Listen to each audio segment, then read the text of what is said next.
നമസ്കാരം. സെറാ ഫിഷൽ മീഡിയയുടെ മറ്റൊരു എപ്പിസോഡിലേക്ക് ഏവർക്കും സ്വാഗതം.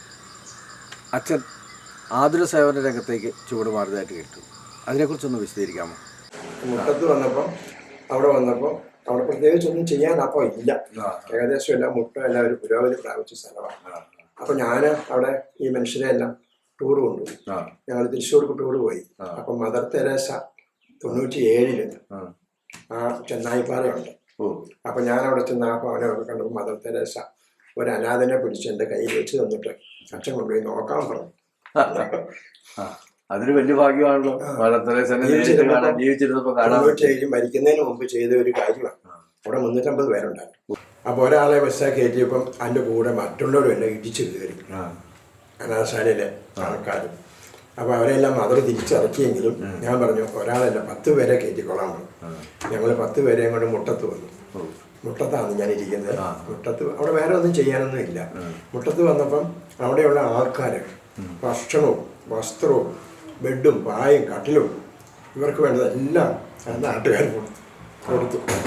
അത്ഭുതമായിട്ടാണ് തോന്നുന്നത്. ബസ്സിലിടയില്ല, ഇതെല്ലാം കയറ്റാനേ. അടുത്ത് തന്നെയാണ് പള്ളി, ടൗണ് ഇവിടെ.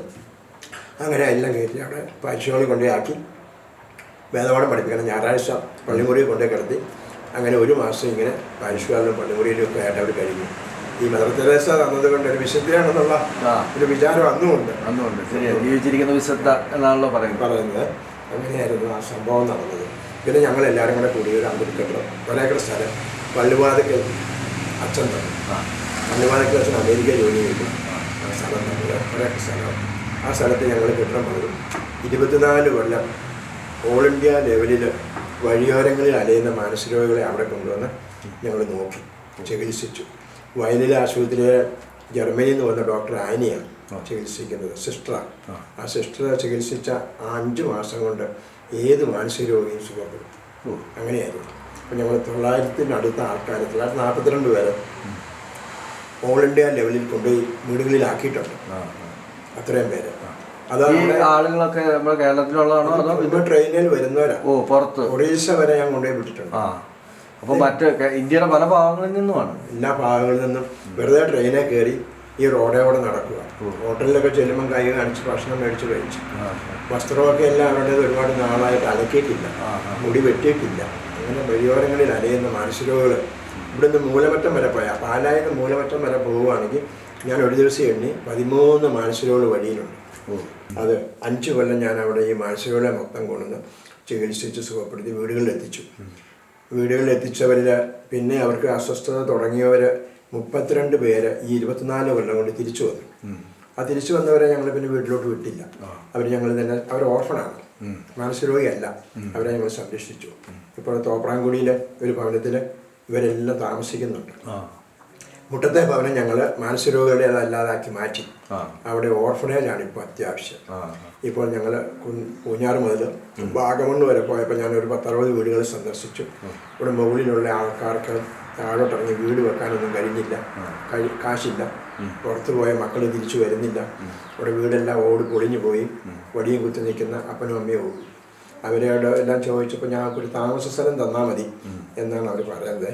ഉടനെ ഞാൻ എന്ത് ചെയ്തെന്ന് ചോദിച്ചാൽ താഴത്തെ സ്ഥലം ഞാൻ കട്ടപ്പനയുള്ള കപ്പുച്ചനച്ഛനും ഡൊമിനിക് കപ്പുച്ചനച്ഛനും എനിക്ക് കാലം കഴിയാൻ പോവാം. അപ്പോൾ ഈ ഒരേക്കർ സ്ഥലവും അവിടെ ഇട്ടേച്ചിട്ട് നമ്മൾ ഇരുന്നാലത് അവസാനം മണ്ടത്തരമാണ്. അതുകൊണ്ട് അത് നിന്ന് പോകാതിരിക്കാൻ ഞാൻ കപ്പുച്ചനച്ഛനെ ഏൽപ്പിച്ചു. ഒരേക്കർ സ്ഥലവും എഴുതി കൊടുത്തു. എൻ്റെ കയ്യിലുണ്ടായിരുന്ന 15 ലക്ഷം രൂപയും അച്ഛനെ ഏൽപ്പിച്ചു. പിന്നെ ചെറിയ സഹായങ്ങൾ എനിക്ക് കിട്ടുന്നത് കൊടുക്കുന്നുണ്ട്.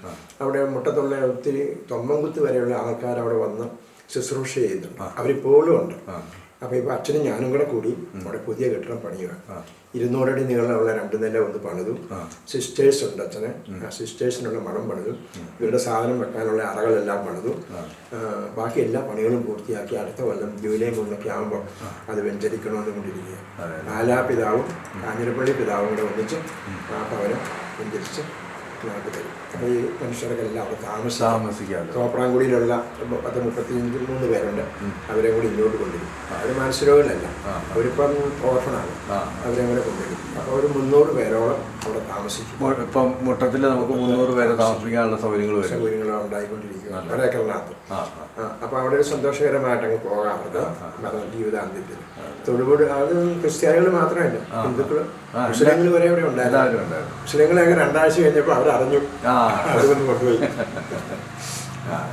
അപ്പോൾ ഹിന്ദുക്കളും ക്രിസ്ത്യാനികളും ഒക്കെ അവിടെ വന്ന് ഒരുമിച്ച് താമസിക്കുന്നു. അവരുടെ പ്രാർത്ഥന. നമ്മളവിടെ ആരും മാമോദിസ മുക്കിയിട്ടില്ല. ഹിന്ദുക്കളെ അവരെല്ലാം ഹിന്ദുക്കളായിട്ട് തന്നെയാണ് ജീവിച്ചത്. അപ്പോൾ അവർ ആദ്യകാലത്തൊക്കെ ഹിന്ദുക്കൾ മരിച്ചപ്പം തൊടുപുഴ പൊതുശ്മശാനത്തിലാണ് കൊണ്ടുപോയി അടക്കിയത്. അപ്പോൾ അങ്ങനെ അടക്കിക്കൊണ്ടിരുന്നപ്പോൾ അവിടെ BJPക്കാരെ ഒരു പ്രശ്നം ഉണ്ടാക്കി. ക്രിസ്ത്യാനികളെയൊക്കെ നിങ്ങൾ ഹിന്ദുക്കളെ മാമോദിസ മുക്കുക, നിങ്ങളെ കൂടെ കൂട്ടുവാണെന്നൊക്കെ പറയും. തിരുവനന്തപുരത്ത് നിന്ന് വരെ നായനാരുടെ കാലത്ത് പോലീസ് മുട്ടത്ത് വന്നു മാമോദിസ മുക്കി അവിടെ പള്ളിയിൽ അടക്കിയിരുന്നു. ഒരാളെ പോലും നമ്മൾ മാമോദിസ മുക്കിയിട്ടില്ല. അങ്ങനെ പ്രശ്നം വന്നു കഴിഞ്ഞപ്പോൾ ഞങ്ങൾ പറഞ്ഞു, ഹിന്ദുക്കൾ മരിക്കുമ്പോൾ നിങ്ങൾ കൊണ്ടുപോയി അടക്കിക്കും, ഞങ്ങൾ കൊണ്ടുപോകുന്നില്ല. അപ്പോൾ അവരെ അഞ്ചാടുമായിട്ടങ്ങ് ഏറ്റെടുത്തു. ഹിന്ദുക്കൾ മരിച്ചാൽ ഞങ്ങൾ കൊണ്ടുപോകുന്നു.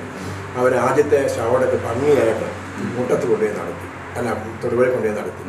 രണ്ടാമത്തെ മരിച്ചപ്പോൾ അതിൻ്റെ പകുതി ഓളവേ ഉള്ളൂ. മൂന്നാമത്തെ മരിച്ചപ്പോൾ അവർ പറഞ്ഞു, അച്ഛൻ തന്നെ കൊണ്ടുപോയി അടക്കിക്കോ, ഞങ്ങൾ വരുന്നില്ലെന്ന് പറഞ്ഞു. മാമോദിസ വെക്കുന്ന കാര്യമല്ലത്. അവിടുത്തെ ആശുപത്രിയിൽ ഞങ്ങൾ ഉച്ചഭക്ഷണം കൊടുക്കുമായിരുന്നു. ഇതൊക്കെ എല്ലാം നമ്മൾ സാമൂഹ്യ പ്രവർത്തനം. ഞങ്ങൾ ക്രിസ്ത്യാനികളല്ല ചെയ്യും, ഹിന്ദുക്കളും കൂടെ കൂടിയാണ് ചെയ്യുന്നത്. അങ്ങനെ ചെയ്തുകൊണ്ടിരുന്ന കാര്യം ഭക്ഷണം നിന്നുപോയി. ശവടക്ക് അവർ 2 നടത്തി, പിന്നെ 3ാമത്തെ അവർക്ക് വേണ്ട, ഞങ്ങൾ തന്നെ നടത്തി. ഇപ്പോഴും അതങ്ങനെയാണ് നടന്നുകൊണ്ടിരിക്കുന്നത്. അങ്ങനെ അവിടുത്തെ കാര്യങ്ങളെല്ലാം അങ്ങനെ നല്ല വിധത്തിൽ വന്നതെല്ലാം കുറേയെല്ലാം ഇങ്ങനെ മങ്ങിപ്പോയി. എങ്കിലും അതിപ്പോഴും നടത്തിക്കൊണ്ടിരിക്കുകയാണ്. ഇനി പുതിയ ഓർഫനേജ് ആയിട്ടത് 300 പേർ അവിടെ ഉണ്ടാവും. അവരെ നമ്മൾ വീടില്ലാത്തവരാണ്, വയസ്സ് ചെന്നവരാണ്.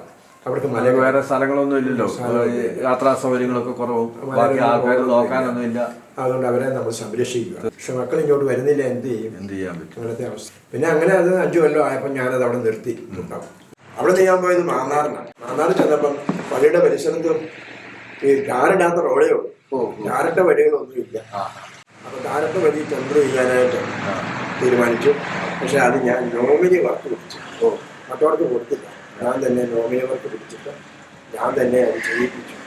അപ്പോൾ ആ റോഡ് ഞാൻ തന്നെ ചെയ്ത റോഡ് ഇപ്പോഴും അതിന് കേടി. ആ റോഡ് ഇപ്പോഴും നിലനിൽക്കുക. ടാറ് കത്തിച്ചിട്ടിട്ടാൽ അതിൻ്റെ ബലം. ഈ ടാറ് ഈ തൂമ്പാവോട്ട് കോരിയിട്ട് കത്തിക്കരുത്. അങ്ങനെ കത്തിക്കുന്നത് കൊണ്ട് അതിൻ്റെ ബലം പോകുന്നത്. അത് കത്തിക്കാതിരുന്നാൽ ആ ടാറിന് എന്നും ആ ബലമുണ്ട്. ആ റോഡ് ഇപ്പോഴും നല്ല റോഡായിട്ട് കിടക്കും. ഞാനിപ്പോഴും അതിലെ പോകുമ്പോൾ ആ റോഡ് നോക്കി കാണാറുണ്ട്, കുഴപ്പമില്ല. അവിടുന്ന് ഞാൻ നേരെ മണിയംകുന്നേ പോയി. മണിയംകുന്ന് അവിടെ ഒരു കൊളത്താമ ഒരു പുണ്യവതിയുണ്ട്. ആ അമ്മയുടെ കല്ലറ എല്ലാം ഭംഗിയാക്കി സിമിത്തേരിയൊക്കെ പൊളിച്ചു കൊടുക്കും, റോഡൊക്കെ ടാർ ചെയ്തു. അങ്ങനെ അവിടെ ഒരു ക്രൈസ്തവ അന്തരീക്ഷത്തിലാണ് 5 കൊല്ലക്കാലം ഞാൻ അവിടെ ജീവിച്ചത്. ആ പള്ളി അതൊരു മലമണ്ട അക്ഷരമലയാണ്. അതിനുശേഷം ഞാൻ ചായനാട് പോയി. അവിടെ ഹൈസ്കൂളും ഒക്കെ ഒത്തിരിയൊക്കെ ചെയ്തിട്ടുണ്ടെങ്കിലും ഇനി വളരാനുണ്ട് പരിസരമെല്ലാം. എല്ലാവരും കൂടെ കൂട്ടി പള്ളി പരിസരം എല്ലാം വളരെ മനോഹരമാക്കി, ഹൈസ്കൂളെല്ലാം നല്ല നിലയിലാക്കി, അവർക്ക് ഗ്രൗണ്ടൊക്കെ പണിത് കൊടുത്തു. അങ്ങനെ ഒരുപാട് പുരോഗതി പ്രാപിച്ച ഒരു സ്ഥലമാണ് ചേന്നാട്. അധോഗതി കിടന്നത് 5 കൊല്ലം കൊണ്ട് നല്ല പുരോഗതിയിലേക്ക് വന്നു. 5 കൊല്ലം കഠിനാധ്വാനം ചെയ്താണ് പുരോഗതി വന്നത്. അങ്ങനെ പള്ളിമുറിയൊക്കെ പണിത് നല്ല നിലയുണ്ട്. അവിടുന്ന് ഞാൻ നേരെ പോയത് മൂഴൂർക്ക്. മൂഴൂർ എന്നപ്പോൾ പള്ളിമുറി തീരെ മോശമായിരുന്നു. അപ്പോൾ പള്ളിമുറി പണിയേണ്ടി വന്നു. അത് നമ്മൾ ക്രൈസ്തവർ തന്നെ ഒറ്റയ്ക്ക് പണിതാണ്. ബാക്കി എല്ലാ കാര്യങ്ങൾക്കും നല്ലൊരു പൂർണ്ണത വന്നിട്ടുണ്ട്. ഒരുപാട് പുരോഗതി പ്രാപിച്ച് ഏതാണ്ടൊരു 10-40 വർഷമായില്ലേ പുരോഗതി പ്രാപിച്ചൊരു അവസ്ഥയുണ്ടെങ്കിലും പള്ളിമുറി 76 വർഷമായപ്പം തീരെ മോശമായതുകൊണ്ട് അത് ചെയ്യാൻ പണിത് 15,000 സ്ക്വയർ അടി ഉണ്ട് ആ പള്ളിമുറി. അത്രയും വലിയ പള്ളിമുറിയാണ്. അങ്ങനെ പണിത് പള്ളിമുറി പണിത് വെച്ചിട്ട് ഞാൻ അവിടെ നിന്നും പോയത്. അശ്രയണർക്ക് ആലംബമായി ഒരു സ്ഥാപനം സ്ഥാപിച്ച് ആയിരക്കണക്കിന് ആളുകൾക്ക് പുതുജീവൻ നൽകുകയും അവരെ ജീവിതത്തിലേക്ക് തിരിച്ചു പിടിക്കുകയും ചെയ്ത ഫാദർ ജോർജ് പുതിയാറുമ്പിൽ അച്ഛൻ്റെ പുതിയ വിശേഷങ്ങളുമായി പുതിയ എപ്പിസോഡിൽ നമുക്ക് വീണ്ടും കാണാം. നന്ദി, നമസ്കാരം.